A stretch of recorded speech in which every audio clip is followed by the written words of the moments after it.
할렐루야. 아멘. 오늘도 비전 예배 오신 여러분들을 진심으로 환영합니다.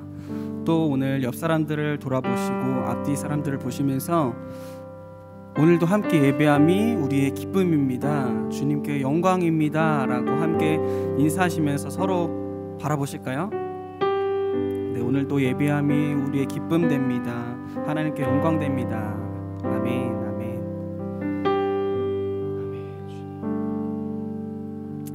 우리가 계속해서 기도함으로 주님 앞에 나아갈 텐데, 이 시간 함께 기도하실 때에도 우리가 저번 주에도 같이 기도했던 것처럼 오늘도 이 예배의 주인 되시고 또 이 예배 가운데 성령으로 충만하게 임재하시고 역사하실 그 살아계신 하나님을 기대하고 또 갈망하는 그 마음으로 우리가 하나님께 기도했으면 좋겠습니다.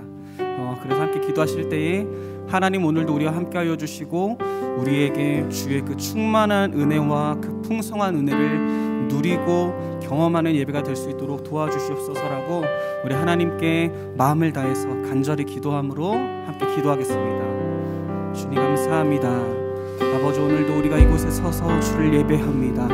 주님 한 분만을 바라봅니다.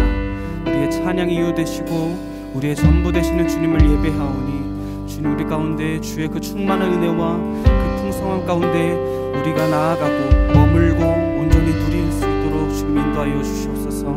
주님의 그 놀라우신 은혜와 그 신실하신 사랑을 찬양합니다. 주님 한 분밖에 없습니다. 아멘. 주님을 찬양합니다.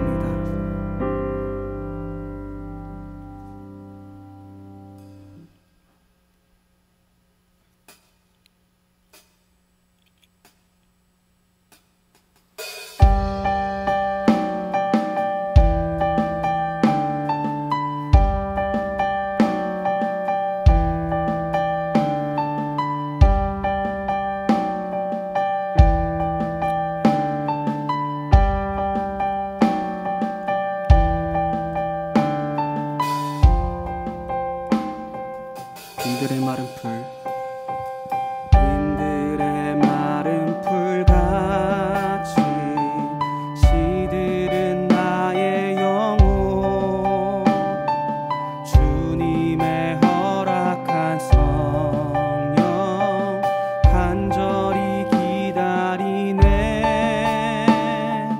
가물어 메마른 땅에 단비를 성령의 단비를 부어 새 생명 주옵소서. 빈들의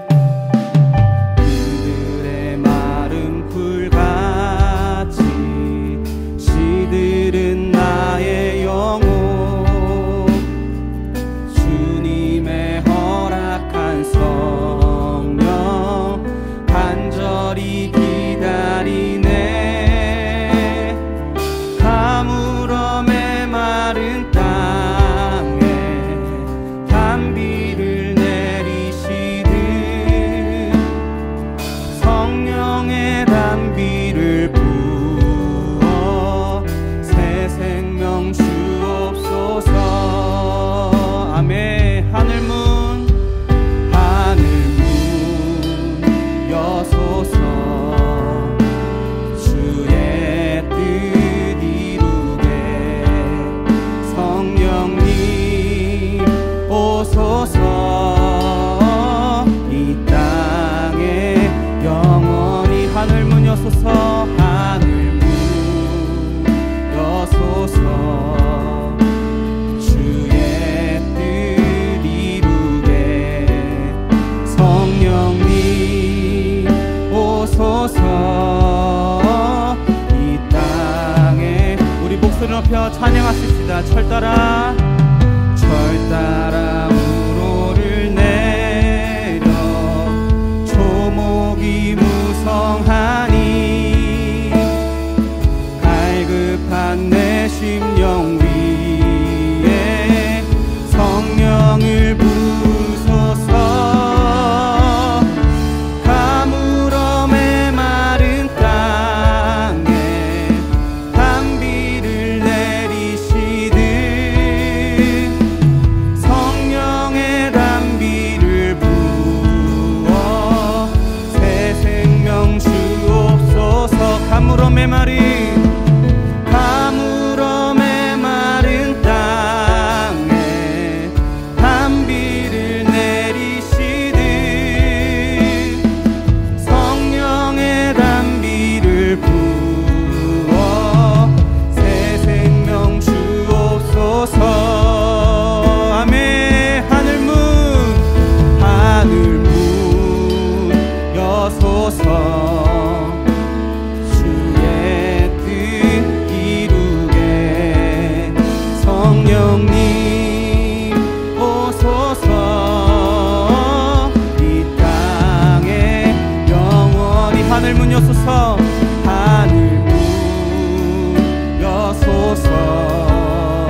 찬양해요.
신령과 진정으로 경배드려요.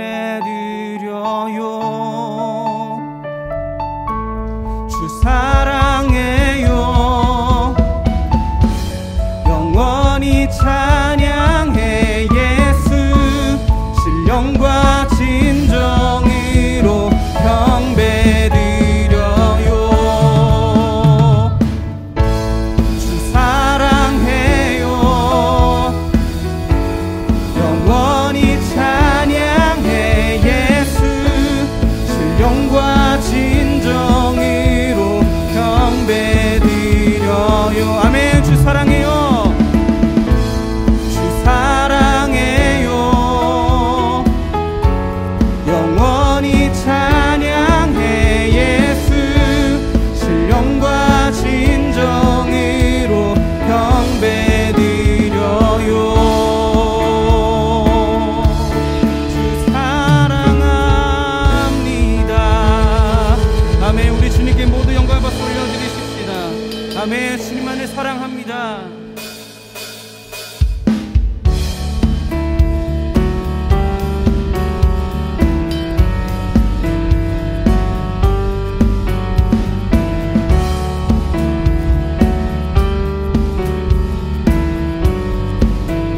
길과 진리 생명, 길과 진리 생명, 내 삶의 빛 되신 주. 길과 진리 생명, 내 삶의 빛 되신 주. 나의 믿음 주께 있네. 나의 믿음 주께 있네. 주는 반석 내 구원자, 주는 소망 나의 피난처. 주 나의 모든 것. 길과 진리 생명, 길과 진리 생명, 내 삶의 빛 되신 주. 길과 진리 생명, 내 삶의 빛 되신 주. 아멘. 나의 믿음 주께 있네. 나의 믿음 주께 있네. 예. 주는 반석 내 구원자, 주는 소망 나의 피난처. 주 나의 모든 것. 주는 반석, 주는 반석 내 구원자, 주는 소망 나의 피난처. 주 나의 모든 것. 아멘.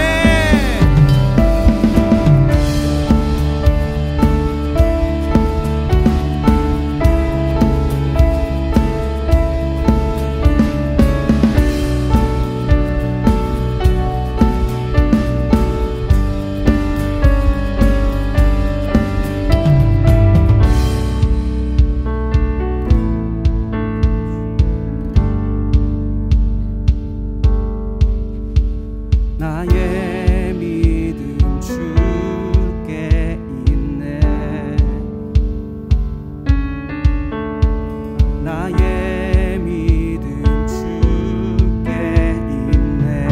아멘. 나의 믿음 주께 있네. 나의 믿음 주께 있네.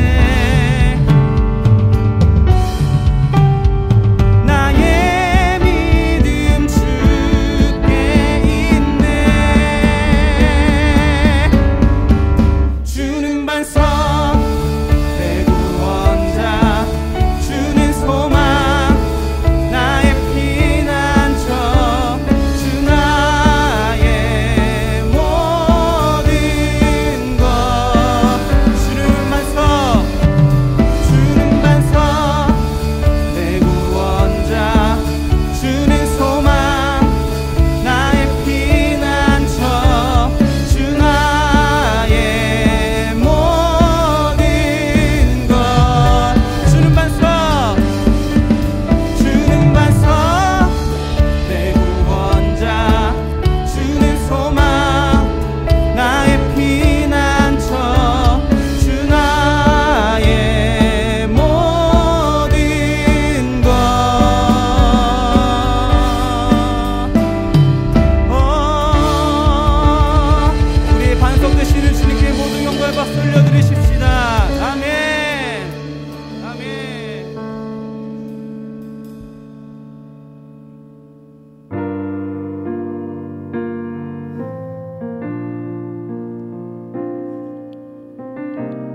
영광과 존귀를 받기에 합당하신 지금 여기 계신 하나님, 온 천지 만물을 지으시고 다스리는 큰 권능과 능력으로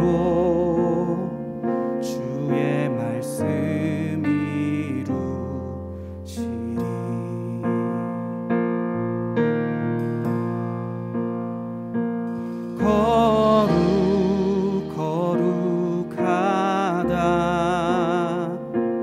거룩하다 주 하나님, 곧 전능하신 이여, 하나님 나라 임하네. 주 임재하실 때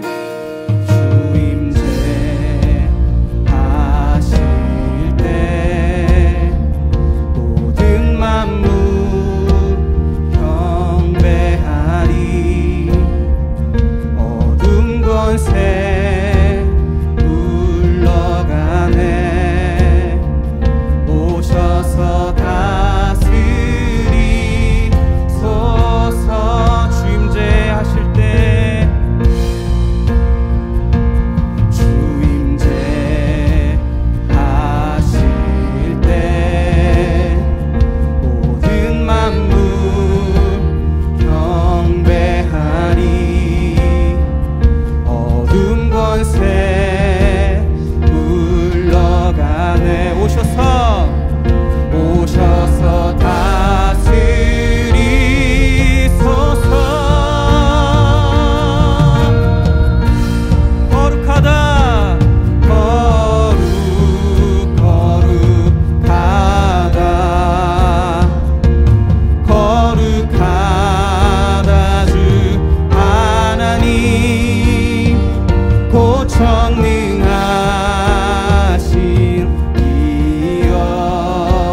우리 함께 기도하십시다. 함께 기도하실 때에 주님 맞습니다. 주님은 거룩하시고 우리의 왕 되시며 이 땅을 지으신 유일한 창조주이시며 우리의 구원자이십니다. 하나님, 우리에게 다른 이름이 없고 오직 주의 이름만이 있습니다. 우리에게 오직 예수 그리스도 이름만이 있습니다. 어제도 계셨고 오늘도 계시며 이제 장차 오실 우리의 참된 왕이신 예수 그리스도의 그 이름을 찬양합니다. 우리 함께 주여 한번 외치시며 통성으로 기도하시겠습니다. 주여! 네, 주님의 그 이름을 높여 찬양합니다. 높고 놀라우신 가장 위대하시며 완전하신 우리 유일한 왕 되신 주님의 이름을 높여 찬양합니다. 아멘.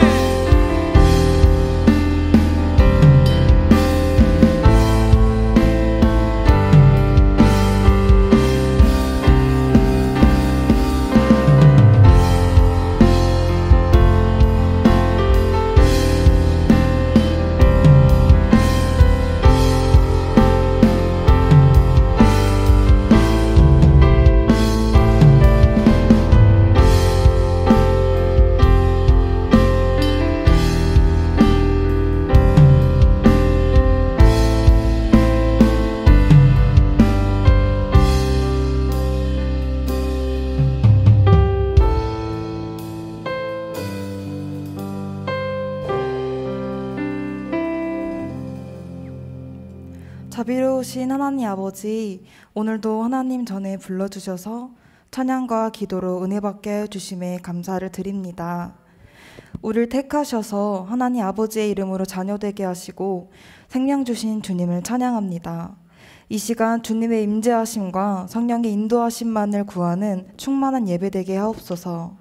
선하신 주님, 오늘도 우리는 죄와 끊임없이 씨름하고 때론 우리가 감당할 수 없는 어려움 앞에 넘어지곤 합니다. 나의 나약함과 죄악된 모습들을 되돌아보며 한 주간 지은 죄들을 세세히 기억나게 하셔서 전심으로 회복하게 하옵소서.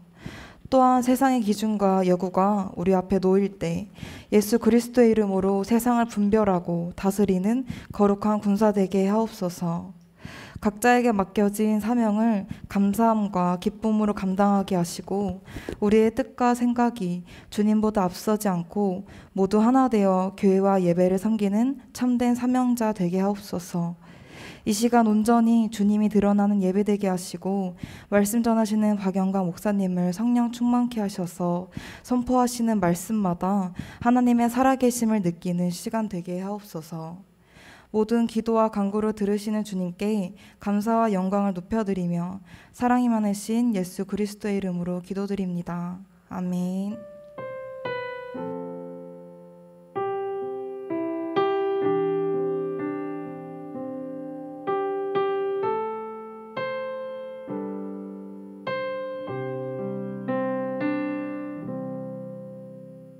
네, 여러분 반갑습니다. 별로죠? 대놓고 이렇게 티를 내시면 곤란해요. 예, 반갑긴 한데 또 좀 아쉬운 작별의 시간이 있습니다. 예, 우리 아들 하나를 또 군대 보내야 해요. 우리 이희찬 어디 있어요? 자, 이리 와요.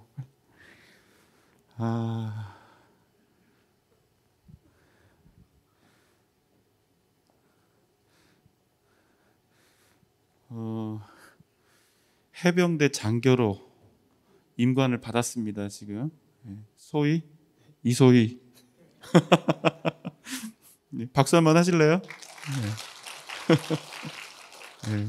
우리 아들들이 거의 대부분 이제 병으로 갔는데 위관급 장교가 한 명 나온 거예요 지금. 네. 몇 개월 복무하죠? 24개월. 24개월? 짧네. 굉장히 싫어할 얘기인데. 그래요. 가서 훈련은 이제 해병대 훈련은 몇 개월 받아요? 한 3, 4개월 또 받고. 아니 3개월하고 4개월하고는 전혀 다른데. 예, 우리 희찬이는 이제 제가 부임해서부터 계속해서 이 아들이 얼마나 열심히 교회를 섬겼고 또 많은 헌신과 수고를 했는지를 제가 그동안 정말 많이 지켜봤습니다. 그래서 제가 너무나 사랑하는 귀한 아들이고 그리고 또 이렇게 24개월 동안 또 교회를 떠나 있게 된다니까 많이 생각날 것 같고 또 돌아오기를 또 손꼽아 기다릴 것 같아요. 24개월 동안 기다리면 되는 거지? 그래 여러분 우리 희찬이 위해서 기도 많이 부탁드리겠습니다. 자, 군선교사 파송하도록 하겠습니다. 성명 이희찬. 이 사람은 주님의 지상 명령으로 대한예수교장로회 전주영생교회에서 군선교를 위하여 선교사로 파송하며 이 증을 드립니다. 2021년 2월 28일 전주영생교회 담임목사 김동현. 자, 여러분 박수 부탁드릴게요. 자, 우리 함께 기도하도록 하겠습니다. 사랑과 은혜가 많으신 우리 주님, 이 아들이 우리 전주 영생교회에 있음을 인하여 우리가 하나님께 기뻐하고 감사합니다. 무엇보다 이 아들이 이제 건강하게 장성하여서 또 대한민국 해병대 장교로 이렇게 입대할 수 있도록 그 걸음 인도해 주심을 감사드립니다.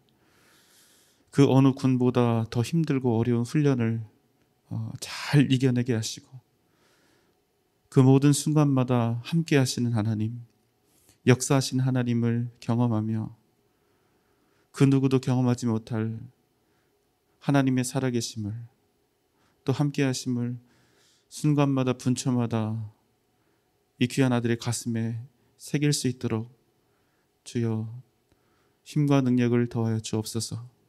좋은 선배와 후배를 만나게 하시고 또 이 아들의 일생에 가장 유익할 또 그런 보직을 주시고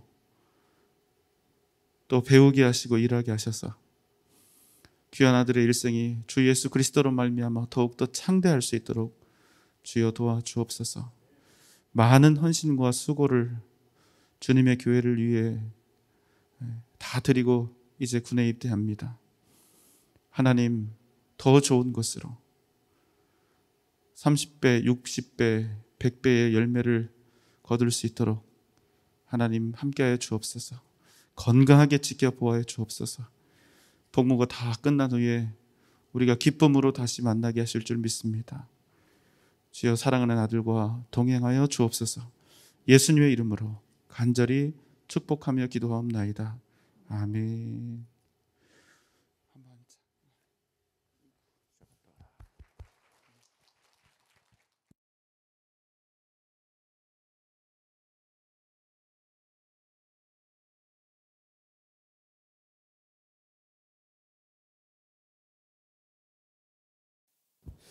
먼저 광고 말씀 드리도록 하겠습니다.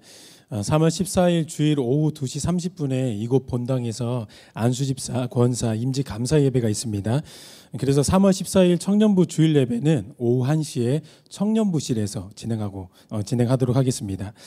재직회의 및 공동의회가 예배 후에 진행됩니다. 참고해 주시기 바랍니다. 그리고 청년부 지체들은 예배 후에 청년부실로 이동해 주시면 잠시 소그룹별로 인사만 나누고 마무리하도록 하겠습니다. 효과적인 비대면 전도 방법인 이슬비 전도 편지를 시작합니다. 진행은 먼저 신청서를 작성해서 교육자에게 제출해 주시면 담당 교육자가 이슬비 전도 편지를 드립니다. 받으신 편지의 편지 내용을 쓰신 뒤에 전도 대상자 자택 우편함에 넣으시면 되겠습니다. 그리고 거리가 먼 곳은 개인이 직접 보내셔도 되고요. 교회로 제출하시면 교회에서 일괄적으로 우편으로 발송해 드리도록 하겠습니다. 드리님을 위해서 함께 기도하도록 하겠습니다. 주님께서 항상 함께하여 주시고 모든 일에 동행하여 주시옵소서. 감사헌금 드립니다. 예수님만 의지하여 승리하게 하실 은혜에 감사드립니다. 새학기에 힘과 능력 주시옵소서. 감사헌금 드립니다. 선교비 하나님 앞에 드립니다. 11조 드립니다. 인재 양성 헌금 드립니다. 선교헌금 드립니다. 교육부 후원헌금 드립니다. 주정헌금 드립니다. 1000번째와 100번째 예물로 하나님께 정성껏 예물 드립니다. 좋으신 아버지 하나님, 오늘도 주님 앞에 구별된 마음과 정성을 올려드립니다. 예물 가운데 우리 하나님의 나라와 복음과 교회가 더욱더 힘차게 확장되어지고 힘을 얻을 수 있도록 은혜를 더하여 주시고, 드린 손길 가운데 하나님의 놀라우신 계획을 발견하고 선하신 하나님을 경험할 수 있는 놀라운 축복을 허락하여 주시옵소서. 감사드립니다. 예수님의 이름으로 기도드립니다. 아멘. 하나님의 말씀은 누가복음 19장 37절과 38절 두 구절만 함께 보도록 하겠습니다. 누가복음 19장 47절과 48절 말씀입니다. 우리 한 목소리로 크게 합독하실까요? 시작.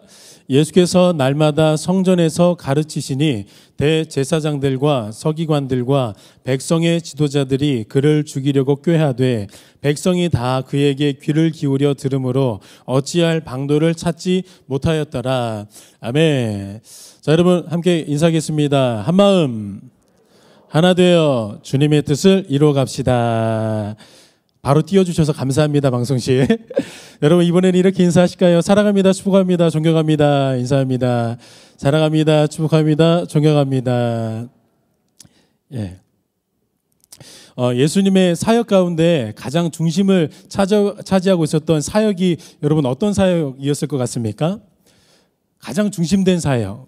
중심된 사역이라는 것은 예수님에게 굉장히 중요한 사역이다라고 이렇게 다른 말로 표현이 될 수도 있을 것 같은데, 예수님이 공생애 3년, 길게 잡으면 한 3년 반 정도로 잡는데요. 예수님의 공생애 사역 가운데 예수님께서 가장 중요하게 생각하셨던 사역은요, 병 고치는 사역 아니에요. 전도하는 사역도 심지어는 아닙니다. 귀신을 내쫓는 그런 사역도 가장 중심된 사역은 아니었습니다. 무엇이 가장 중심된 사역이었냐면 오늘 본문은 이렇게 말하는 겁니다. 오늘 누가복음 19장 47절 우리 한번 다시 읽어볼까요? 시작. 예수께서 날마다 성전에서 가르치시니 대제사장들과 서기관들과 백성의 지도자들이 그를 죽이려고 꾀하되, 성전에서 뭐 하셨다고 말씀합니까? 가르치시니 라고 말하고 있습니다. 날마다 우리 예수님이 가장 중요하게 생각하셨던, 당신의 육체적인 체력과 영적인 체력을 많이 소비하셨던 영역과 사역의 중심이 어디였냐면 가르치시는 사역이었다는 겁니다. 날마다 가르치셨다고 말해요. 여러분, 왜 그토록 예수님이 가르치시는 사역에 굉장히 큰 중심을 두고 중점을 두셨냐면, 제자된 자들에게, 다시 말해서 저와 여러분에게, 예수님 품으로 선택되어진 그 제자들에게 가장 급진적으로 요구되는, 그리고 가장 서둘러서 요구되는 첫 번째 우선순위가 가치관의 변화였기 때문에 예수님이 그렇게 가르치시는 사역에 중심을 두셨습니다. 가치관의 변화, 이게 예수님에게 굉장히 중요한 부분이었습니다. 쉽게 예를 들어보면 이런 겁니다. 제자들이 본래 가지고 있었던 구원자, 그리스도 메시아, 구원자라는 이 도식되어진 그림은 뭐냐면 구약의 다윗 왕 때의 재현이었습니다. 이게 제자들이 본래 가지고 있었던 구원자의 그림이에요. 여러분, 다윗 왕이 누굽니까? 이스라엘을 통일 왕국으로 이뤄냈던 왕 중의 왕입니다. 통일 왕국이라는 그 강대국으로 이루어져 있었기 때문에 당시 다윗 왕 때 이스라엘은 어디에 속국이 아니라 다른 이방 나라들을 속국으로 삼았던 강대국 중에 강대국이었습니다. 하지만 지금 예수님 당시에는 이스라엘 백성들이 어떤 제국의 수하에 놓여져 있습니까? 로마 제국에 속박되어 있고, 자기들의 그 자주권이나 자기들의 주권을 잃어버린 상태로 구원자만 기대하고 갈망하고 있는 중에 있었습니다. 제자들은. 그래서 제자들뿐만 아니라 온 이스라엘 백성들, 민족 한 사람 한 사람이 고대하고 갈망하는 구원자는 무엇이냐면 다윗 왕같이 우리 이스라엘 민족을 다시 한번 강대국, 구약의 통일 왕국과는 비교도 하고 비교할 수도 없고 견줄 수도 없을 정도로 가장 훌륭한 대국을 이루어내는 왕을 기다리고 있었다는 겁니다. 그런 구원자를 갈망하고 있었습니다. 그래서 자연스럽게 제자들에게 세워져 있는 그 구원자에 대한 가치관이 무엇이냐면 군림하는 왕이에요. 다른 나라를 소나기에 올려놓고 막 주무를 수 있는 힘을 가진 왕이었습니다. 제자들이 그 왕 기다리고 있었어요. 그 구원자 기다리고 있었습니다.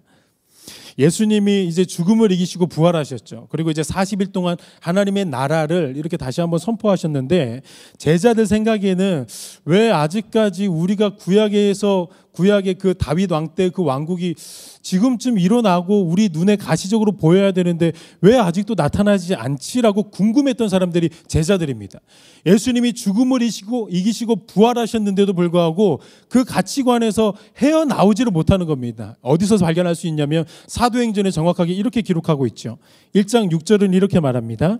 그들이 모였을 때에 예수께 여쭈어 이르되 주께서 이스라엘 나라를 회복하심이 이때니까 하니, 여러분 이게 어떤 모습인지 좀 감이 오시죠? 그때까지조차 제자들의 생각은 힘의 원리로 세워지는 그 이스라엘의 회복을 기대하고 있었던 겁니다. 지금쯤이면 지금 로마 제국을 한번 쫙 휘어잡을 만한 그 민족이 될 것 같은데 왜 아직까지 예수님이 그 나라를 회복시키지 않지? 그래서 예수님에게 물어본 거예요. 산 위에 올라가니까 예수님 혹시 지금입니까? 우리가 그렇게 고대하고 갈망하고 있었던 정치적인 일들이 이제 일어나는 것입니까? 예수님에게 그때까지도 그 가치관을 변화를 받지 못하고 궁금해하고 질문하고 있었던 제자들의 모습을 우리가 보게 됩니다. 계속해서 구원자에 대한 도식화되어진 그림은 정치적인 메시아, 군림하는 왕. 근데 예수님의 가르침과 예수님의 그 공생의 모습은 완전히 정반대였던 겁니다. 배반자들을 십자가에 막 매달아서 마음껏 죽이는 왕이 아니라 예수님이 당신께서 친히 십자가에 매달려서 죽으셨습니다. 또 말씀하시길 나의 나라는 눈에 보이는 나라가 아니야 라고 말씀하셨어요. 지금 제자들은 눈에 보이는 로마 제국보다 더 큰 바벨론, 페르시아 뭐 이런 헬라 제국보다는 다 견줄 수도 없을 정도로 가시적으로 보이는 어마어마한 제국을 기대하고 있는데 예수님은 그 제자들에게 내 나라는 눈에 보이는 나라가 아니야 라고 말씀하시는 거예요. 그리고 막 군림하기는커녕 다스리기는커녕 아침, 점심, 저녁으로 종이 되셔서 섬김을 가르치시고 섬김의 삶으로 살아가시는 꽤 볼품없는 모습을 예수님이 계속해서 보이시고 가르치시는 거예요. 그래서 뭐가 찾아오게 되냐면 제자들에게 가치관의 충돌이 계속해서 발생하게 되는 겁니다. 그리고 언제나 그래왔듯이 언제 그 가치관의 혁명이 참되게 일어나게 되냐면 사도행전을 보니까요, 성령의 역사가 일어나게 되니까 끝까지 바뀌지 않을 것 같았던 그 제자들의 굳어진 가치관이 성령께서 역사해 버리시니까 예수님이 기대하시고 예수님이 보이시고 가르치셨던 그 가치관으로 제자들이 옷 입기 시작하는 겁니다. 성령께서 임하시니까 이게 일어나기 시작하는 거예요. 여러분, 그래서 한 사람의 제자와 그리고 그 제자들이 모인 교회 공동체의 가치관이 변하게 되는 이 사역은 성부 하나님이 계획하시고 우리 성자 예수께서 친히 말씀으로 선포하셨고 그 선포되어진 말씀을 성령께서 적용시키시고 그 말씀 안에서 역사해 가실 때 그 가치관의 변화가 일어나게 되는 겁니다. 그러니까 이 가치관의 변화는 어떠한 한 분의 사역으로만 일어나는 게 아니라 성삼위 하나님의 공통의 사역이에요. 여러분 참 아이러니하지 않습니까? 우리 하나님이신 예수님이 3년 반 동안 그렇게 설교를 하시고 가르치셨는데도 불구하고 제자들이 안 바뀌어졌어요. 승천하시는 그 순간까지도 제자들의 가치관이 바뀌지가 않았어요. 예수님의 사역은 거기까지셨습니다. 어떤 거였냐? 선포하시는 것이었어요. 선지자처럼 가르치시는 사역을 하신 거예요. 그러면 그 사역을 이제 최종적으로 적용하시고 역사하시는 분은 누구시냐? 예수님이 요한복음에 이런 말씀하셨어요. 성령께서 오셔서 내가 말한 그 말들 너희들에게 깨닫게 하실 것이다. 그러니까 예수님은 이미 내가 너희들에게 이렇게 백날 천날 말하지만 너희들은 깨닫지 못할 거야. 근데 성령께서 오시면 헬퍼, 여러분 파라클레토스 변호자래요. 도움을 주시는 분이래요. 그분이 오시면 너희들이 내 말이 무엇이었는지 내가 원했던 그 가치관이 어떤 가치관이었는지 깨닫게 될 거야. 그러니까 예수님도 성령님을 존중하셨고 예수님과 성령님이 하나님을 늘 존중하셨고 삼위일체 하나님은 늘 서로 존중하시고 서로 사랑하시는 여러분 너무나도 놀라운 경이로운 분이셨습니다. 그래서 가치관이 언제 바뀌었냐면 성령의 역사로 바뀌어지는 것들을 우리가 복음서와 사도행전을 통해서 보게 되는 겁니다. 여러분 오늘 그 가치관의 건강하고 선한 혁명을 기대하면서 제가 말씀을 준비했습니다. 지난주에 제가 우리 청년 리더분들이랑 만나가지고 제가 비전 예배 때 이제 청년과 장년분들과 이 가치관의 혁명이라는 주제를 가지고 이렇게 말씀을 좀 나누려고 하는데 어떻습니까? 라고 이렇게 제가 의견을 좀 한번 물어봤는데 우리 청년 리더들이 그냥 만장일치로 긍정적인 반응을 보였고 또 예상치 못하게 정말로 좋은 그 어떤 방법론적인 것들 그 다음에 또 많은 의견들을 주어가지고 제가 마음을 확증했습니다. 사실 주제를 가치관의 혁명이라고 말씀의 제목을 시리즈 말씀의 제목을 붙이기보다는 선입관의 혁명이라고 제가 한번 주제를 잡아볼까 하다가 선입관이라는 단어보다는 이 가치관이라는 단어가 우리 신앙의 개념 안에서는 더 폭넓은 개념이기 때문에 가치관의 혁명이라는 말씀으로 시리즈 제목을 한번 지어봤습니다. 그래서 오늘부터 5주간 5가지의 주제를 가지고 말씀을 나눕니다. 오늘은 하나님, 그 다음에 죄, 3월 14일 날에 발렌타인데이 때는 결혼, 그 다음에 이제 4주차 때는 직장, 마지막 5주차 때는 교회라는 가치관을 가지고 말씀 안에서 좀 은혜를 나누려고 합니다. 우리 안에서 우리도 모르는 사이에 오염되어져 있었던 그 가치관들이 말씀 안에서 그리고 특별히 우리 성령 하나님의 도우심으로 말미암아 건강하게 세워지고 회복되어지기를 바라는 것입니다. 자, 주제 설교를 시작하는 시점에서 제가 서론이 조금 길었습니다. 본격적으로 가치관의 혁명 첫 번째 주제예요. 오늘의 제목이죠. 하나님에 대한 오해에 대해서 말씀을 나누도록 하겠습니다. 여러분 구약을 보시면은요, 이스라엘 백성들이 400년 동안 애굽에서 종살이를 하게 되었습니다. 애굽이라는 나라에서 종이 되었기 때문에 그 당시에 하나님의 그 어떤 특별한 임재나 하나님과의 달콤한 만남들을 누리지 못하고 있었죠. 그렇게 400년이라는 시간들이 흘렀습니다. 10개의 재앙이 있었습니다. 근데 그 재앙 앞에 모세를 통하여서 놀라운 구원을 하나님이 경험하게 하셨어요. 그리고 그 10개의 재앙 앞에서 이스라엘 백성들을 보호하시는 그 보호 정도가 아니라 이제는 구름 기둥과 불 기둥으로 인도하시는 그 특별한 인도하심도 경험하게 하셨습니다. 그리고 더 놀랍게 홍해가 확 갈라져서 바닷길을 마른 땅으로 걸어가게 되는 경험하기 힘든 경험을 한 민족이 이스라엘 민족이었습니다. 여러분 근데 이제 이스라엘 민족이 그런 놀라운 구원을 경험하고 나서 시내산 앞에 도착했을 때 하나님이 모세를 시내산으로 부르십니다. 근데 이 모세가 시간이 지나도 내려오지 않으니까 이스라엘 백성들이 내려오지 않는 그 모세 때문에 가장 먼저 보였던 좀 특별한 모습이 있어요. 모세가 안 내려오니까 지금 내려올 때가 되었는데도 계속해서 내려오지 않으니까 이스라엘 백성들에게 기다렸다는 듯이 자연스럽게 나왔던 어떤 하나의 모습이 있어요. 여러분 이 모습이 어떤 모습이냐면 출애굽기 32장 1절 말씀 함께 봅니다. 자, 우리 함께 읽어볼까요? 시작. 백성이 모세가 산에서 내려옴이 더딤을 보고 모여 백성이 아론에게 이르러 말하되 일어나라 우리를 위하여 우리를 인도할 신을 만들라. 이 모세 곧 우리를 애굽 땅에서 인도하여 낸 사람은 어찌 되었는지 알지 못함이니라. 예, 어떤 모습을 가장 먼저 서둘러서 보였냐면 정말 아무렇지도 않게 당연하다는 듯이 눈에 보이는 형상을 만들어요. 이게 이스라엘 백성들이 가장 먼저 보였던 모습입니다.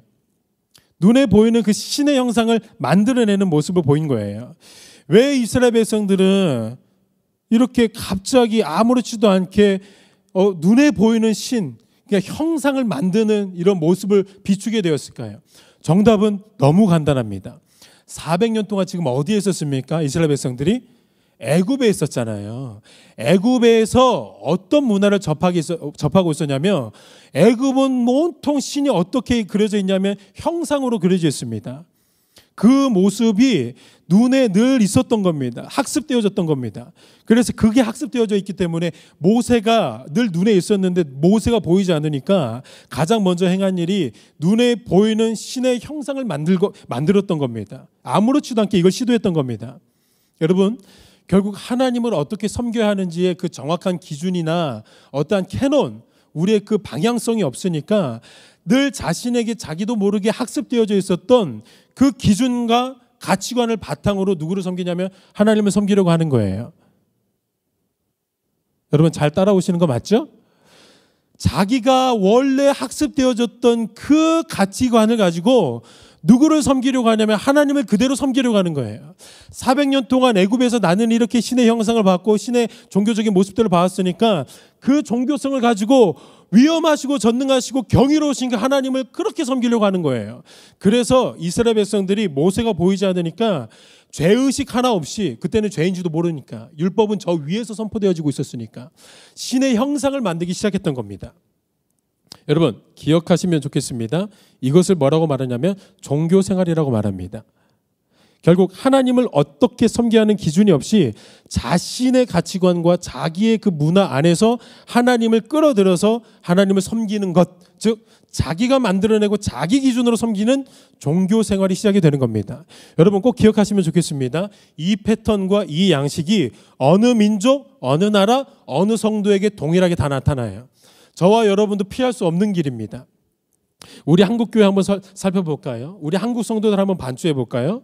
이 민족의 복음이 처음 들어오고 나서 우리가 하나님을 어떻게 섬기는지 한번 봐보니까 정확하게 다음과 같이 섬기고 있더라는 겁니다. 그 섬김의 모습이 뭐냐? 이거 많이 들어보셨죠? 지성이면 먼천이다, 감천이다. 지성이면 감천이다 라는 그 캐치프레이즈를 가지고 섬기고 있는 거예요. 유독 한국 성도들에게 이 모습이 유별나게 강하게 자리 잡고 있었다는 겁니다. 왜 이 형태와 이 모습이 한국 성도들 안에, 우리 한국 성도들 신앙생활 전반에 걸쳐서 자리 잡게 되었냐면 너무 간단하죠. 한국이 그렇게 종교성에 찌들어 있었기 때문입니다. 한국 종교 역사한 사람들이 이구동성으로 한국을 뭐라고 소개하냐면 한국은 좀 특별한 토양을 가지고 있는 민족이라고 말합니다. 불교, 유교, 그다음에 샤머니즘, 토속신앙, 향토신앙, 하여튼 종교면 종교, 사상이면 사상, 이 모든 것들이 복잡하게 꼬여있고 연결되어 있는 생태와 토양을 가지고 있는 민족이 한민족이라고 말합니다.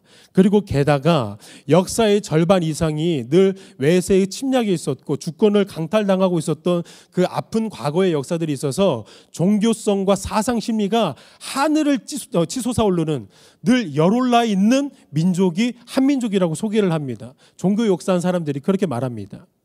그 복잡한 토양 안에 복음이 들어오기 시작했고 그 토양 안에 하나님이 소개가 되기 시작했습니다. 그런데 한국 성도들이 드러난 모양과 형태만 달랐지 시내산에서 이스라엘 백성들이 보였었던 그 종교적인 모습이 똑같이 있더라는 거예요. 그걸 버리지 못하는 겁니다. 구약의 이스라엘 이스라엘 그 자신들이 늘 섬겨왔던 그 애굽의 신과 애굽의 문화, 그게 체질화되어 있었던 것처럼, 그리고 그 체질화되어 있는 그 문화 속에서 하나님을 섬기려고 했던 것처럼 한국 성도들을 보니까 그 종교 그릇 안에서, 그 종교성 안에서 하나님을 섬기려고 하는 거예요. 이게 지워지지가 않더라는 겁니다. 그래서 가장 대표적으로 나타나는 증상이 뭐냐면 제가 앞에서 말씀드렸던 지성이면 감천이다라는 논리로 신앙생활을 하는 거죠. 이게 나쁘다고 볼 수는 없지만 왜 하나님이 이거를 그렇게 빼내려고 하시는지를 우리가 살펴보려는 겁니다. 여러분, 내가 얼마만큼 해야 하나님이 나를 사랑하시고 내가 얼마만큼 이루어내야 이루어낸 만큼에 비례해서 하나님이 나를 축복해 주신다라는 식의 어떠한 종교의 틀 안에서 종교적 견해를 하나님의 말씀보다 더 우위에 두려고 하는 거예요. 이게 우리가 가지고 있는 실상이고 우리 신앙의 민낯입니다. 심지어는 어떻게까지 적용하냐면 하나님께 내가 무엇인가를 하지 않으면 벌을 받는다는 토속 신앙적인 하나님으로 인식하는 경우도 있다는 겁니다. 여러분, 기도하지 않으면 악재가 따른다고 여기고 있는 심리도 이런 거와 마찬가지겠죠. 이거 정확히 정한수 떠놓고 자식 위에서 빌던 향토신앙에서 비롯된 거예요. 내가 빈 만큼, 내가 기도로 정성을 들인 만큼 내 자식이 잘 될 것이다. 내 공로로 인하여서 잘 될 것이다. 그 기도로 인해서 그 기도의 분량만큼 신이 비례해서 축복을 해주실 거다. 그 축복도 하나님 기준의 축복이 아니라 내가 원하는 그 축복, 그거 내 기도로 하나님이 해주실 것이다. 이거 정확히 정한수 떠놓고 빌던 그 향토신앙의 모습인데요. 근데 기도라는 행위를 고작 그 정도로만 알고 그 정도로만 적용하고 있는 게 얼마나 참혹하고 개탄스럽습니까? 여러분, 기독교 역사에서 기도하면 대표적으로 소개되는 믿음의 선배들이 많이 있죠. 근데 그 대표적으로 소개되는 믿음의 선배들에게 큰 기도의 영향을 끼쳤던 인물 한 사람이 누구냐면 E.M. 바운주라는 사람입니다. E.M. 바운주라는 사람이 기도의 영향을 전 세계에 끼쳤어요. 그래서 기도에 관심 있는 사람이라면 책장에 E.M. 바운주가 쓴 책 한 권 정도는 무조건 꽂아져 있어요. 왜냐하면 기도를 열망하는 사람들이 늘 E.M. 바운주 책을 추천하거든요. 근데 이 E.M. 바운주의 삶을 보면요, 12살에 예수님을 뜨겁게 영접하거든요. 근데 14살에 사랑했던 아버지가 죽습니다. 하나님이 데려가세요. 그리고 아름다운 여성과 결혼했는데 그 아름다운 여성, 자기 아내가 10년도 채 되지 않아 가지고 죽습니다. 그리고 아내가 죽고 얼마 되지 않아서 그 아픔조차 아직 아물지 않았는데 두 아들이 연이어서 죽음을 맞이합니다. 여러분, 그토록 평생을 기도했건만 그냥 새벽 4시부터 늘 8시까지는 기도의 삶을 살았던 사람인데 그 사람에게, 그 기도자에게 찾아왔던 삶의 모습을 보니까 가족들의 몰살이에요. 여러분, 우리가 썩어 있는 그 종교적 가치관을 안경으로 E.M. 바운주라는 그 기도자의 삶을 보면 기도하기가 싫어진다니까요. 그 안경 끼고 바라봐 버리면요, 아무리 기도해도 고난이 찾아옵니다. 아무리 기도하지 않아도 평탄하게 살 수 있는 사람들 많이 있습니다. 이렇게 우리가 알게 모르게 우리 안에서 공식화된 교과서처럼 그냥 내가 공론화시키고 좀 막 나눠버린, 체계화시켜버린 그 종교 공식 안에서 하나님의 축복을 기다리고 있는 것들도 있고, 하나님을 신앙하려고 하는 모습들이 우리에게 무의식 세계에 많이 있다는 겁니다. 이걸 부정할 수가 없는 겁니다. 가치관이 그렇게 먼저 선제되어 있는 것이죠. 예수님이 왜 계속해서 가르침에 대해서 그토록 신경을 쓰셨냐면 그 토착화되어 있는 종교적 공간과 오염된 가치관의 그물에서 꺼내려는 시도를 계속 하시는 거예요. 계속 꺼내려고 하시는 거예요. 그 종교성과 가치관을 꺼내려고 하시는 겁니다. 여러분, 마태복음에 기록된 산상수훈의 설교를 보시면 세 가지의 요소가 번쩍 등장합니다. 그 세 가지 요소가 뭐냐면 구제, 금식, 기도입니다. 마태복음 산상수훈을 보시면요, 왜 예수님은 이 세 가지를 유독 하나 언급하셨을까요?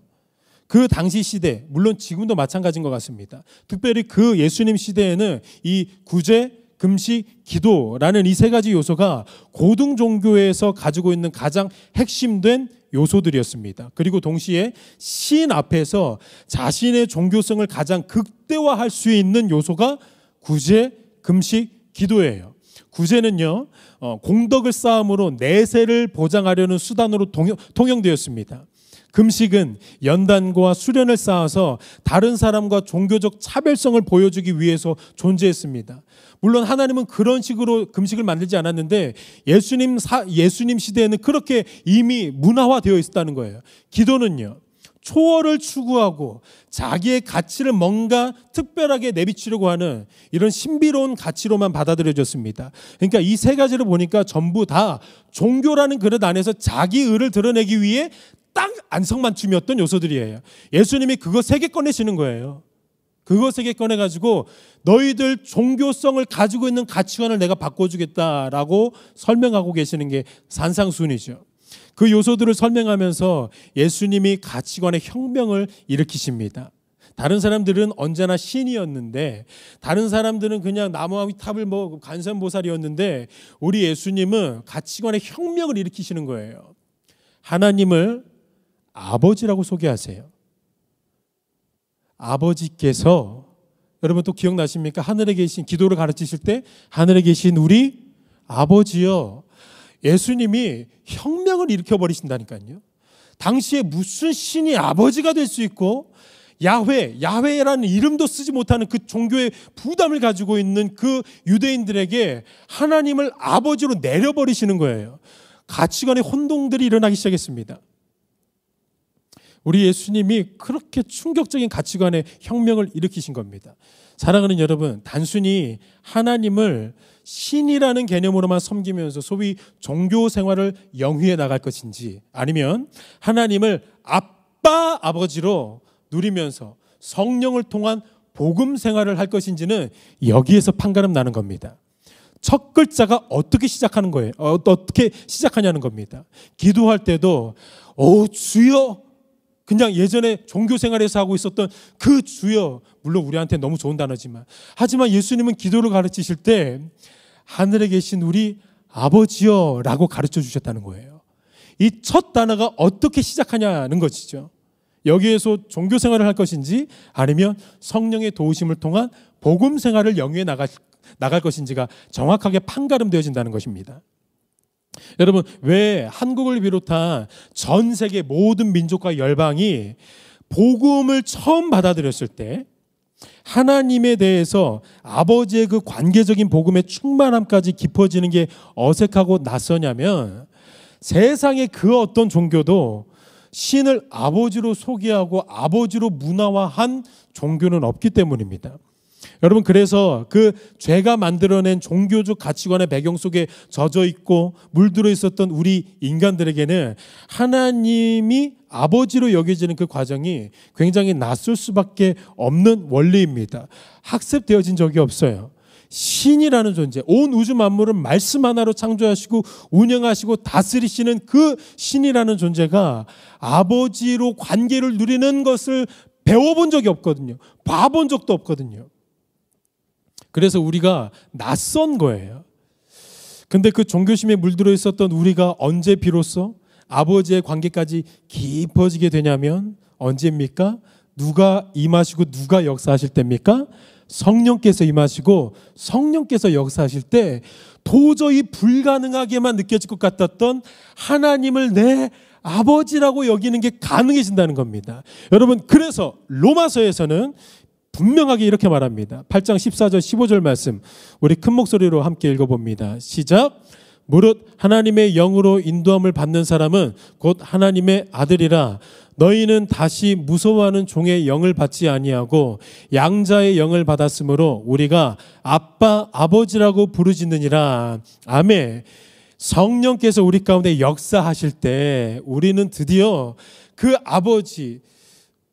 아버지로 도저히 여기기 힘들 것 같았던 그 하나님을 아버지, 근데 그 아버지도 아빠 아버지로 부르짖으면서 관계적인 기쁨의 충만함까지 우리가 들어간다는 것입니다. 이거 성령의 역사 아니면 절대로 불가능해요.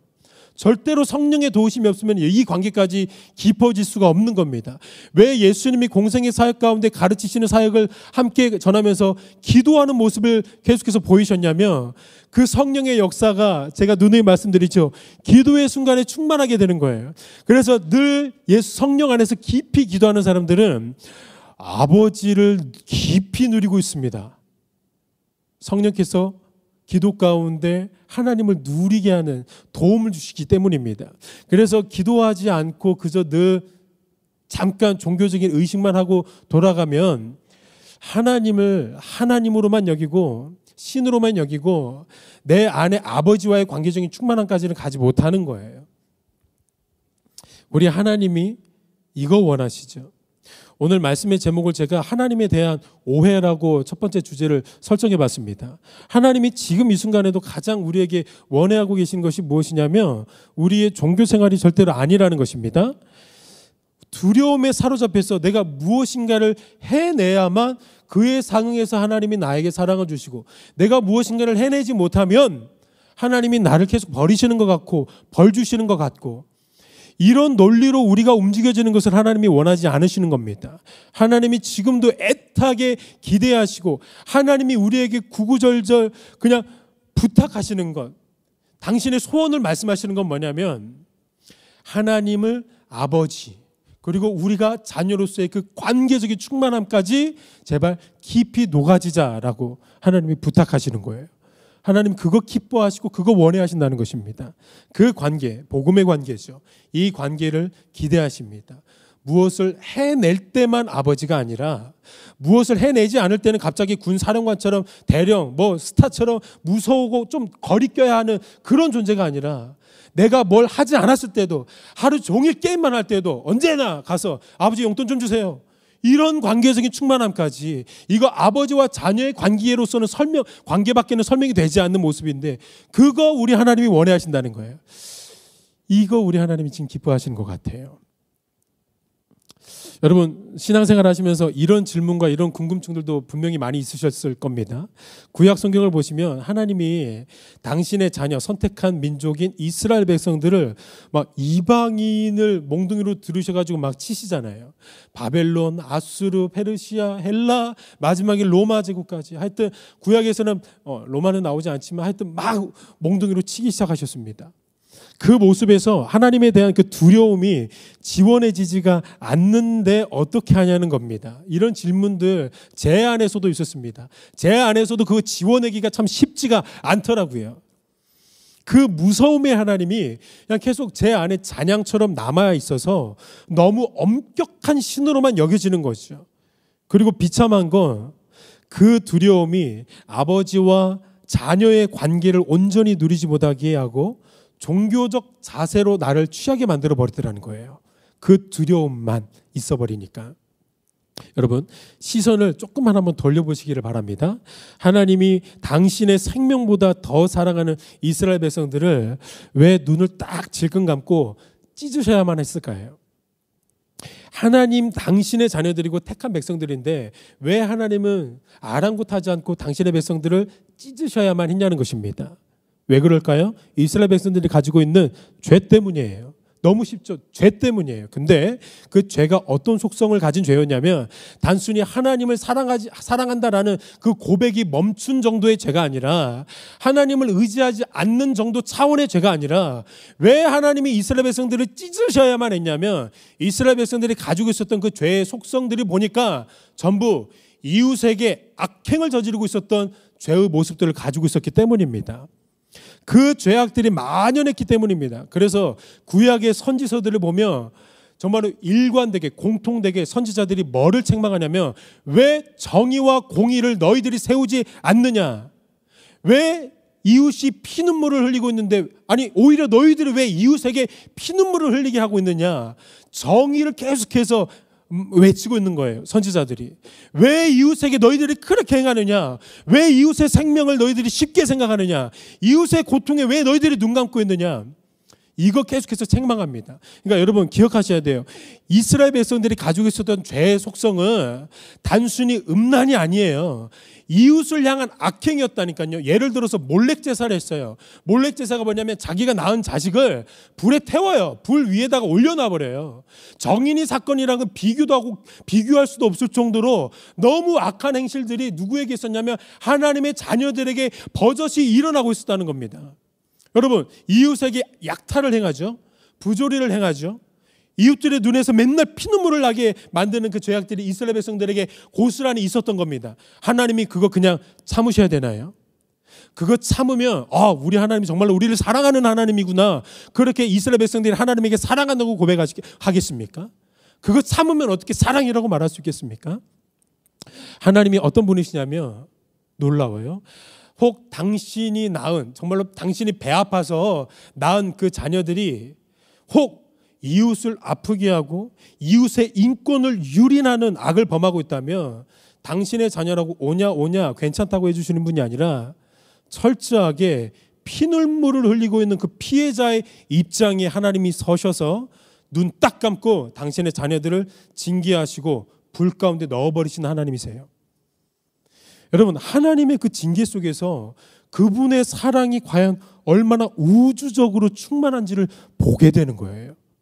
우리는 죄가 들끓어서 이웃을 향한 사랑이 없어서 이웃에게 악을 행하고 있는데, 그래서 이웃에게 죄를 짓는데 그분은 언제나 사랑이 충만하셔서 때로는 당신의 자녀들까지도 필요하다면, 피할 수 없다면 불 가운데 던져놓을 정도로 사랑과 공의를 세우시는 분이죠. 우리 하나님의 속성 사랑이라고 요한일서가 이렇게 간단하고 명료하게 말합니다. 사랑은 이게 사랑이래요. 내 자녀 뭐 이런 악행을 저지른다고 해가지고 대충 넌 내 자녀니까 이게 사랑이 아니라 하나님이 보이셨던 사랑은 어떤 사랑이냐, 내 자녀가 혹 이웃에게 악을 행한다면 내가 두 눈 질끈 감고 내 자녀 방 안에 가둬버리겠다. 이걸 사랑이라고 말합니다. 그러니까 우리 기준에서 사랑을 개념으로 정리하면 안 돼요. 하나님이 어떤 모습을 보이셨는지를 보면 절대적인 사랑의 가치가 있는 거예요. 동성애도 마찬가지죠. 동성애하는 사람들에게 동성애를 합리화시켜주는 건 절대 사랑이 아니죠. 여러분, 당뇨병 소아에게 초코파이 주는 게 사랑이에요? 절대 사랑이 되지 않아요. 하나님의 사랑이 유일한 사랑입니다. 그 사랑을 따라가면 우리에게 사랑이 충만하게 되는 거예요. 이 시대가 사랑이 변질되어 가고 있죠. 하나님의 사랑은 완전 왜곡하고 있어요. 하나님만 사랑입니다. 예, 하나님의 사랑이 이렇게 나타나게 되는 겁니다. 그래서 그 하나님의 모습 속에서요, 단순히 자녀를 혼내시는 그 모습을 보고 있는 게 아니라 저는 뭘 보냐면 그 엄한 표정 너머에 있는 사랑이 정말로 우주적으로 충만하신 사랑의 하나님을 발견하게 되는 거예요. 그 사랑을 보니까 자녀들까지도 당신이 같이 울면서 때리시는 그 정도로 사랑과 정의와 공의를 세우시기를 원해하시는 우리 하나님이시구나. 그래서 우리 하나님을 저는 이렇게 소개하는 거죠. 사랑이시라. 이게 사랑이시다. 저 자신 있게 소개할 수 있는 거예요. 하나님은 정말로 사랑이십니다. 때릴 때는 아파서 하나님이 나를 뭘 사랑해요? 아니, 이런 고백이 아니라니까요. 하나님 정말로 사랑이시군요가 맞을 때 느껴지는 거예요. 이웃을 향한 사랑을 잃어버린 우리들에게 하나님이 때리시기 때문에 정말로 사랑이 충만하시구나를 맞는 순간에도 느껴지는 겁니다. 인간이 만들어낸 그 잡다한 신들은 눈 하나 깜짝하지 않고 인권을 박살내버리는 하나님이지만 우리 하나님은 눈 딱 감고 자녀들도 때릴 정도로 인권에 관심이 있으시죠. 지금 북한 영혼들에게 하나님의 마음이 어떠시겠습니까? 지금 그게 우리 대한민국의 민족적인 사명인데, 그래서 우리가 맨날 금요일마다 여러분 기도의 자리에서 북한 영을 놓고 매일같이 그렇게 기도하잖아요. 이게 우리 안에 성령께서 없으면 절대로 그런 기도가 나오지 않아요. 성령께서 탄식하심으로 복음 통일을 위하여서 북한의 교회들을 위하여서 우리가 기도하고 있는 것입니다. 그 마음이 우리에게 부어졌기 때문에 가능한 기도인 것이죠. 그러니까 우리 하나님이 사랑이세요. 이게 하나님의 속성입니다.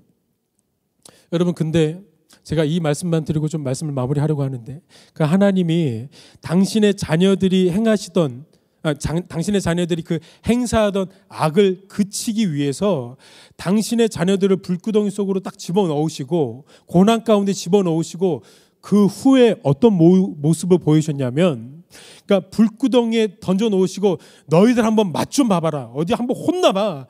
불 저 멀리서 계시는 하나님이 아니세요. 여러분, 우리가 너무나도 친밀하게 알고 있는 다니엘서를 보시면은요, 유명한 사건이 있습니다. 다니엘의 세 친구 있죠. 사드락과 메삭과 아벳느고라는 이름으로 있지만 하나냐, 미사엘, 아사랴. 이게 우리에게는 더 좀 좋은 것 같습니다. 그 세 친구가 바벨론 신하들의 그 계략으로 어디에 던져지게 되냐면 풀무불 속에 던져지게 되는 겁니다.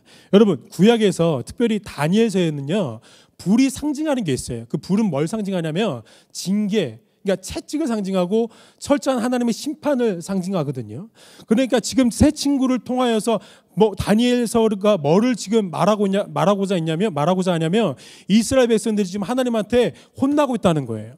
징계받고 있다는 거예요. 불 속에 들어가게 됐다는 거예요. 죄 때문에요. 근데 그 불 속에서 놀라운 모습이 나타나게 되는 겁니다. 어떤 모습이 보여지게 되냐면 다니엘서 3장 25절 말씀 함께 봅니다. 왕이 또 말하여 이르되 내가 보니 결박되지 아니한 네 사람이 불 가운데 다니는데 상하지도 아니하였고 그 넷째의 모양은 신들의 아들과 같도다. 여러분, 제가 여기서 얼마나 많은 은혜를 받았는지 모릅니다. 분명히 몇 명 넣었습니까? 넣을 때? 3명 넣었어요. 여러분, 그 고난 속에 죄로 인한 심판의 현장이 불 속에 3명 들어갔거든요. 근데 그 왕이 보니까 분명 3명 들어갔는데 왜 저 4명이 있지? 한 명 누구냐? 저 한 명은 신들의 아들과 같도다. 어떤 모습을 하고 있는 거예요? 신의 모습을 하고 있는 거예요. 여러분, 뭘 말하고 있는 겁니까? 하나님이 거기 같이 들어가시겠다는 거예요. 하나님의 마음 느껴지세요? 하나님이 꼭 이렇게 얘기하시는 거예요. 너희들 내가 불 가운데로 다 넣을 거야.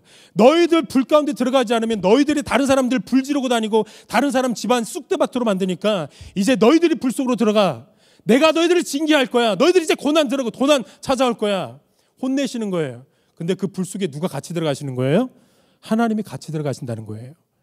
그래서 내가 같이 불타갈 거고, 내가 같이 고통받을 거고, 내가 너희들에게 준 징계지만 내가 그 징계 가운데 함께 할 거야. 그 다음에 어떤 사건이 일어납니까? 그 불 가운데 눈썹 하나 걸리지 않고 머리털 하나 걸리지 않고 하나님이 온전히 회복하시는 모습을 다니엘서가 그려내고 있는 겁니다. 하나님이 이거 우리에게 말씀하고 싶으시는 거예요. 여러분, 그러니까 우리는 징계 중에도 뭘 느끼게 되냐면 오직 하나님의 사랑만 느껴지는 거예요. 징계를 받을 때도 하나님의 사랑이고, 우리가 어떻게 뭘 할 때도 하나님의 사랑이고, 기도 가운데 충만하게 성령의 도우심을 받을 때도 결국에는 최종적으로 나타나는 게 뭐냐면 오직 사랑이에요. 사도 바울이 그래서 큰 고린도전서나 후서에서 뭘 외치냐면 사랑을 외치는 거예요. 가장 나타나야 되는 게 뭐냐면 사랑 나타나야 된다. 하나님을 믿는 사람들은 무조건 사랑이 나타나야 된다. 왜냐하면 하나님이 사랑이시기 때문입니다 라고 설명하는 겁니다.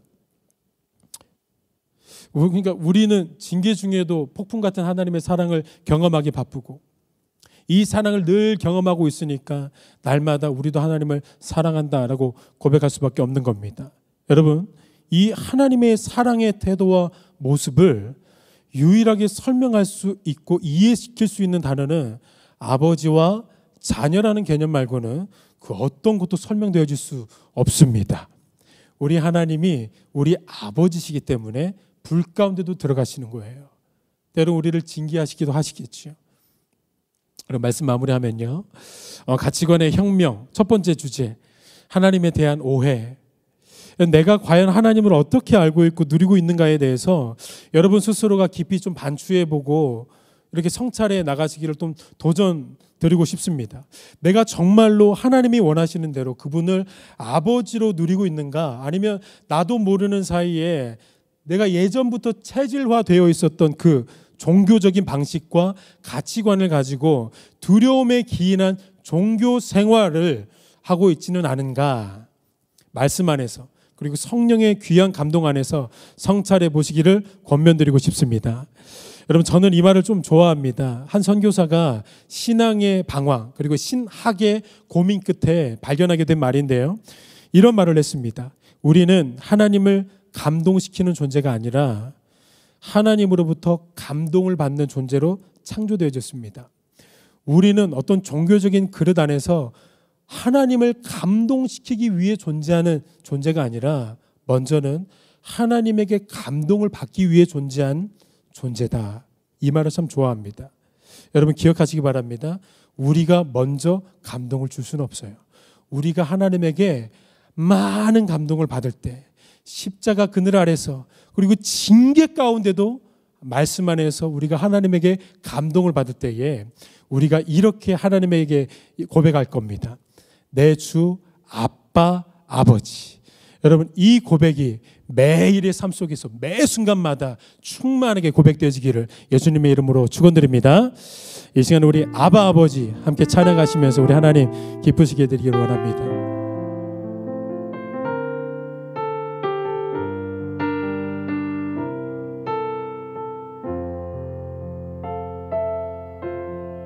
아바 아버지, 아바 아버지, 나를 안으시고 바라보시는 아바 아버지, 아바 아버지, 아바 아버지, 나를 도우시고 힘주시는 아버지.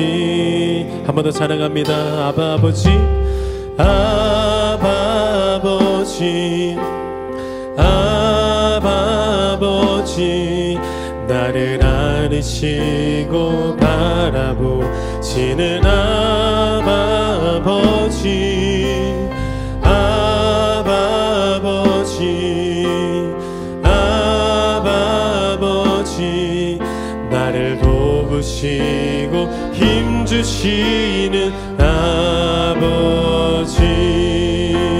주는 내 맘을 고치시고 볼 수 없는 상처 만지시네. 나를 아시고 나를 아시고 나를 이해하시네. 내 영혼 새롭게 세우시네. 주는 내 맘을 고치시고 주는 내 맘을 고치시고 볼 수 없는 상처 만지시네.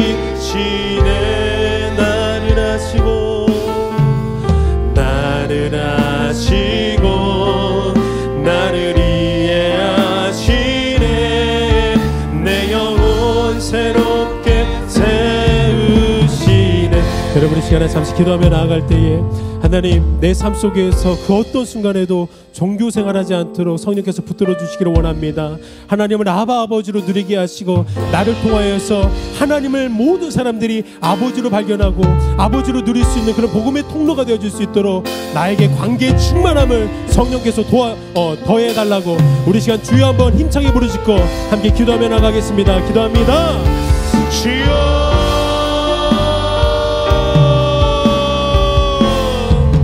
아버지 하나님 이 시간도 말씀을 들은 모든 주님의 성도들 가운데 우리 성도님 제자들 가운데에 하나님을 아버지로 충만하게 누릴 수 있는 귀한 은혜를 허락하여 주시옵소서. 그러므로 우리 삶 가운데 모든 종교적인 패턴과 모든 종교적인 세상들과 가치들이 무너지게 하시고 언제나 우리 예수 그리스도께서 가르쳐 주셨던 것처럼 하나님을 아버지라고 모시고 하나님 아버지로 관계적인 충만함까지 내려가서 하나님 평안한 삶 가운데 주님을 높이며 하나님을 누릴 수 있도록 놀라운 은혜를 허락하여 주시옵소서. 그러므로 아버지 하나님 나를 보면서 많은 사람들이 종교적인 모습을 바라보는 것이 아니라 종교적인 그 가치관의 틀로 살아가는 것이 아니라 아버지 하나님의 충만하심까지 샬롬의 상태까지 하나님 들어갈 수 있도록 축복하여 주시옵소서. 하나님 그 귀한 은혜의 역사가 성령의 도우심으로 말미암아 일어나기를 원하오니 하나님도 그 충만한 역사 속에서 함께하여 주시옵소서.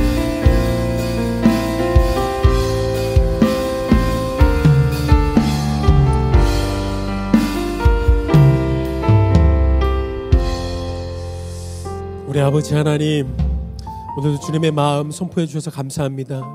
우리 가운데 날마다 우리의 기준과 우리가 가지고 있었던 그 문화 안에서 하나님을 섬기는 것이 아니라 말씀 안에 계시되어진 대로 하나님이 원하시는 방식으로 하나님이 기대하시고 갈망하시는 방식으로 하나님과의 관계적인 충만함을 누릴 수 있도록 성령 하나님 도와주시옵소서. 그러므로 세상에 있는 사람들이 나를 통하여서 종교를 바라보는 것이 아니라 진리를 발견할 수 있는 그런 복음의 통로가 되어질 수 있도록 역사하여 주옵소서. 이제는 예수 그리스도의 은혜와 하나님의 사랑과 성령님의 교통하심이 성삼위 하나님을 예배하기 위해 모인 하나님의 택한 자녀들 머리머리 위에 그들의 가정과 자녀들과 그들의 순례의 여정 위에 그리고 우리 전주 영생교회와 한국교회와 전 세계 열방의 교회